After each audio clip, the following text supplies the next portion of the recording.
Time now is 19 minutes past 8. Bereaved parents will now be given access to their children's social media accounts under data laws announced in a King's Speech. The Digital Information and Smart Data Bill will enable coroners to access online information when investigating the death of a child. And it means that tech firms could be forced to hand over personal data if a coroner believes social media played a role in the child's death. Well, the new bill will not impact cases where a child's data has already been deleted because under current privacy laws, companies aren't allowed to store personal data indefinitely. Ellen Roome's son, Jools, died in 2022. She believes TikTok may have played a part in his death. Can't be sure because the company has not handed over his data. Ellen joins us now. Morning. Morning. I always think, Ellen, I'm so sorry for your loss. You have been through a terrible ordeal. I know it's, 2 years ago now. You had hoped, hadn't you, when the inquest took place, that there would be a means by which you could get answers to the questions you are inevitably left with. That's not the case. Well, when we had the inquest, I didn't know what to expect. As a parent, you turn up and we were sort of thought we would have the answers. And at the time, the coroner didn't rule that it was suicide because they couldn't be certain Jools was in a suicidal mood.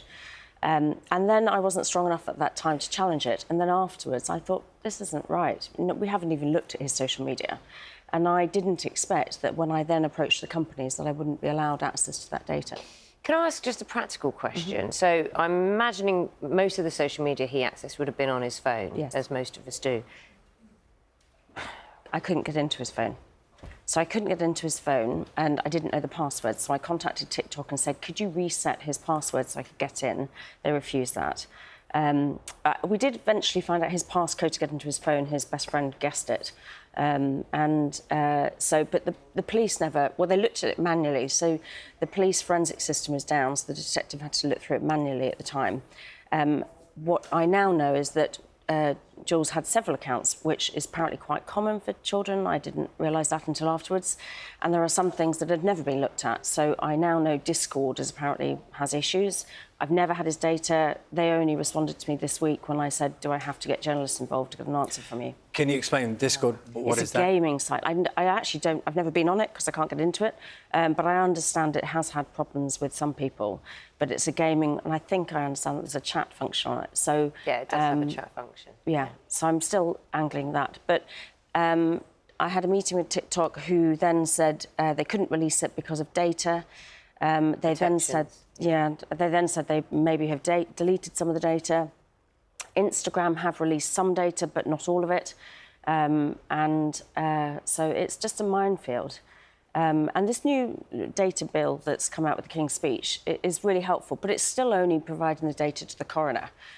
So I only can get Julian's data by going to the High Court to have his inquest redone so that the coroner can demand the information, which then will go to the coroner, and then as a person of interest, I can request it from the coroner. Can you bear to do that? I'm going to do that. But it's hard, you know. Ultimately, I've lost my son, and... This is why I asked the question, because I think, you know, you've pushed so hard, so far, and you are going to have to go through everything all over again. But when I started this, it was about Jools, and I hadn't met some other parents, which we've been on your programme before. There are other parents in the same situation. Thank you, sorry. Hold it together. There are parents in the same situation. Can I make a suggestion? Have a sip of water. And we'll just talk for a moment. Just to clarify for people, the bill we're talking about, this is the Digital Information and Smart Data Bill, which is a new data preservation process that, in theory, coroners can initiate when they decide it's necessary and appropriate to support the investigations into a child's death. Now, that sounds very procedural. In practice, do you think it can have an effect? Well, I think it can for children that have died after the 1st of April. Because Jools' inquest was closed before, it doesn't apply to Jools. So the only way I have to go to the Attorney General, first of all, they have to approve it, then it has to go to the High Court, then the High Court have to approve it. It's palaver. Why can't social media companies just give parents the right to see their data? What do you think you're going to get from the data Well, that will help clarify? I mean, is it to be able to understand where Jools was? So Jools took his own life, and I don't know why. And that's really hard to just be told you're supposed to accept that and not understand why your child is no longer here. And throughout this, it's now become apparent there's other parents in the same situation. So I'm never going to give up, because this could make a difference to the other parents. And there's a group of us that all want answers, and I'm not stopping. There's a next stage as well, isn't there? And I know you've worked, you know, you've been in touch with Ian Russell, who's the father of Molly Russell, who took her own life after being bullied on social media. There is a next step, isn't there? In terms of, OK, this is what maybe Jools was seeing. You don't know, we don't know. This is perhaps having an influence. But it comes down to those controls and vulnerable people, young children, being exposed to these things. Very much so. And the online safety bill is massive, and it's very helpful. I was with Ian and some other parents the other week. We met Peter Carr, Secretary of State, and we did raise the point that there needs to be tighter rules with the online safety bill. And there's potential flaws in it where they don't, for example, AI needs to be covered. They did mention that, I think, in the King's speech. But AI has a lot of benefit for social media and picking out problems with it. But there's also a massive risk for AI and digitally changing photos and that sort of thing. And the online safety bill needs to be strengthened rather than just making Ofcom make rules that things could slip through the net if they're not tightened up a bit more. And have you at any point had the opportunity face-to-face to talk to any of the companies that you think are responsible for not being forthcoming with information that would help families like yours? Have you ever had that opportunity? I had a Zoom meeting with TikTok. Tell me about that.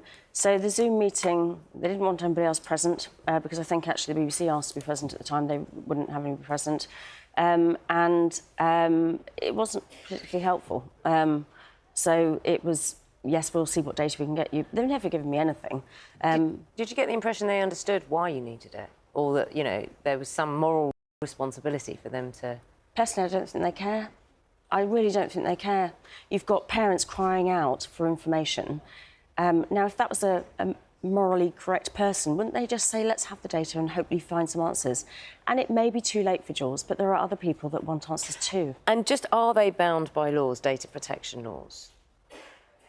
I don't know. I was actually told by an employee of TikTok who's contacted me privately that they do have the data. Not necessarily about Jools, but they have data that has to have a certain team to release it. I don't know whether that's true. I don't know what to believe, actually. And we appreciate you telling your story. And Thank you. I know it's not easy for you, so thank you very much. Good luck. And no doubt you will be involved in discussions in the future, so we'll follow that very closely. Thank you. Thank you. Thank you.